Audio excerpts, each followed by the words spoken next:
Learners कैसे हैं आप सब। उम्मीद है कि अच्छे होंगे। तो आपका एक बार फिर से स्वागत है कम्युनिकेशन की पीवाईक्यू सीरीज में। जैसा कि आप सब जानते हैं कि हम यहाँ पर यूजीसी नेट का जो पेपर 1 है उसकी 4 यूनिट्स के प्रीवियस ईयर क्वेश्चन पेपर कर रहे हैं। एक कम्युनिकेशन, दूसरी मैथमेटिकल रीजनिंग, तीसरी टीचिंग एप्टीट्यूड और चौथी रिसर्च एप्टीट्यूड। तो ये 4 यूनिट है। इसमें से जो भी यूनिट पहले कंप्लीट हो जाएगी या इसमें ज़्यादा क्वेश्चन हो जाएंगे तो हम नेक्स्ट और एक यूनिट स्टार्ट करेंगे। लेकिन हम टोटल जो 10 यूनिट्स हैं वो सारी की सारी यूनिट्स को कवर करेंगे। पूरे पेपर 1 के जितने भी पीवाईक्यूज आए हैं अब तक के वो सब के सब हम कवर करने की कोशिश करेंगे। तो देखते हैं कि हमारे आज के 10 क्वेश्चंस कौन कौन थे। इससे पहले हम 110 क्वेश्चंस कर चुके हैं, जो आप हमारे चैनल को सब्सक्राइब कर लें और प्लेलिस्ट पे जाकर के देख सकते हैं। तो आज का हमारा जो पहला क्वेश्चन है वो है the term grapevine is also known as downward communication, informal communication, upward communication या हॉरिजॉन्टल कम्युनिकेशन। तो जो टर्म ग्रेप वाइन है इससे रिलेटेड बहुत से क्वेश्चन आज भी पूछे जाते हैं, हमेशा याद रखना। तो जो ग्रेप वाइन जो टर्म है ये हमेशा इनफॉर्मल कम्युनिकेशन के लिए यूज़ किया जाता है। तो जो भी ग्रेप वाइन कम्युनिकेशन होता है उसे हम इनफॉर्मल कम्युनिकेशन भी बोलते हैं। नेक्स्ट क्वेश्चन है attitudes, actions and appearances in the context of classroom communication are considered as verbal communication, non verbal communication, impersonal या इरेशनल। तो इसमें बताना है कि इसका जो राइट आंसर है वो क्या होगा। तो जो एटीट्यूड्स, एक्शंस और अपीयरेंसेस होते हैं वो हमेशा नॉन वर्बल कम्युनिकेशन का पार्ट होते हैं। तो गाइस आपको मैं दोबारा से बता दूं, इससे पहले मैंने प्रीवियस वीडियो में बताया था, अगर आपने ना देखा हो, कि how I cracked with YouTube and self study. Net JRF मैंने कैसे क्रैक किया था सेल्फ स्टडी के थ्रू और यूट्यूब के थ्रू। मैंने पूरा एक्सपीरियंस शेयर कर रखा है। और आप 220 प्लस कैसे स्कोर कर सकते हैं अपने सब्जेक्ट में अगर आपका इकोनॉमिक्स है या इस तरीके का कोई जो दूसरा मेजर सब्जेक्ट है। मैं अभी जामिया मिल्लिया इस्लामिया से पीएचडी कर रहा हूँ। तो यहाँ पे पीएचडी का क्या प्रोसेस होता है, कैसे एडमिशन लें और यहाँ पे जो एकेडमिक कल्चर कैसा है, मैं पूरा किसी दिन आपके साथ शेयर करूँगा इस स्ट्रेटजी इसकी भी। और जो लास्ट डेज की स्ट्रेटजी है अगर उसको देखना हो तो आप जाकर के हमारे चैनल पर देख सकते हैं। नेक्स्ट क्वेश्चन है in communication the language is the verbal code, intrapersonal, the symbolic code, the non verbal code. तो इन कम्युनिकेशन में जो लैंग्वेज होती है हमारी वो एज ए सिम्बोलिक कोड के तौर पर वर्क करती है। क्यों सिम्बोलिक कोड पे वर्क करती है हमें इसको समझने की ज़रूरत है कि इसका जो रीज़न है वो सिम्बोलिक कोड का क्यों है। क्योंकि जो लैंग्वेज होती है it consist of symbols. Symbols कैसे हो सकते हैं, वर्ड्स हो सकते हैं, साइंस हो सकते हैं, साउंड्स हो सकते हैं।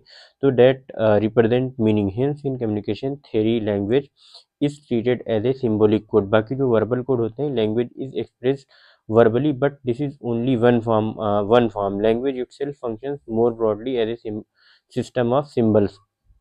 बाकी जो आपका इंट्रापर्सनल है वो तो जैसे एक टाइप ऑफ कम्युनिकेशन है जिसमें इंसान खुद के साथ या वन सेल्फ के साथ कम्युनिकेशन करता है। तो this is not a language. और बाकी सारी चीज़ें हैं इसमें, देख लेना आप।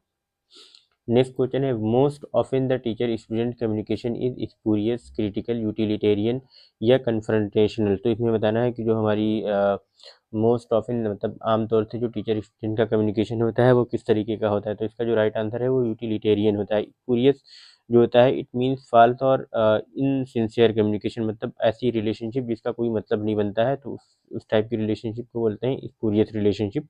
और क्रिटिकल तो इसमें यह है कि it involves evaluation and analysis, this में occur sometimes but it is not dominant nature. तो क्रिटिकल भी नहीं होगा इसमें। और जो कन्फ्रंटेशनल है वो भी नहीं होगा। कन्फ्रंटेशनल में इट इम्प्लाइज कॉन्फ्लिक्ट और opposition which is not typical of teacher student communication. तो जो आपका यूटिलिटेरियन है वो यूटिलिटेरियन ही आपका जो राइट आंसर होगा। बिकॉज यूटिलिटेरियन में teacher student communication is purpose oriented and functional, aimed at learning, instruction, guidance and evaluation. जो इस चीज़ को which makes it utilitarian in nature.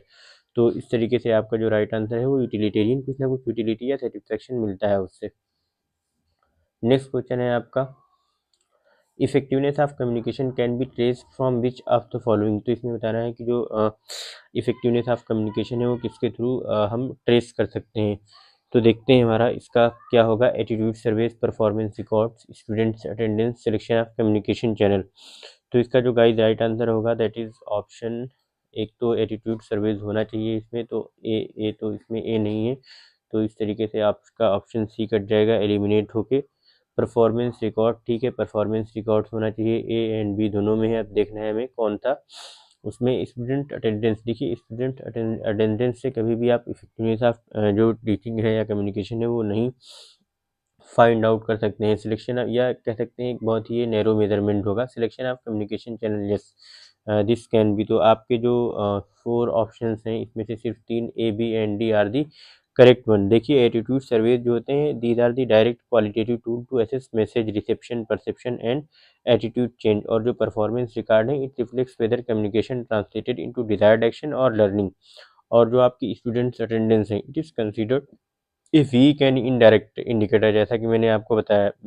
जबकि जो अटेंडेंस है it may be due to compulsion marks या policy, या जो है एक तरह से हम कह सकते हैं कि कम्युनिकेशन का की इफेक्टिवनेस का पार्ट नहीं है। कई बार 75% अटेंडेंस मैंडेटरी होती है, अगर वो 75% अटेंडेंस नहीं होगी क्लास में तो बच्चों को एग्ज़ाम में नहीं बैठने दिया जाता है। तो इस वजह से ये एक इस तरीके से इसका जो वो है वो नहीं होगा पैरामीटर स्टूडेंट्स अटेंडेंस। और बाकी जो है selection of communication channel it is a core determinant of effectiveness. Ineffective communication can often be trace back to wrong channel selection. जैसे उसमें बहुत सारी, मान लीजिए ऐसा कोई चैनल आपने सिलेक्ट कर लिया जिसमें नॉइज़ है, मिसमैच है, मीडियम फेलियर हो गया या कुछ और हो गया, तो इस तरीके से जो मोस्ट एक्यूरेट ऑप्शंस हैं आपके वो attitude surveys, performance records and selection of communication channel.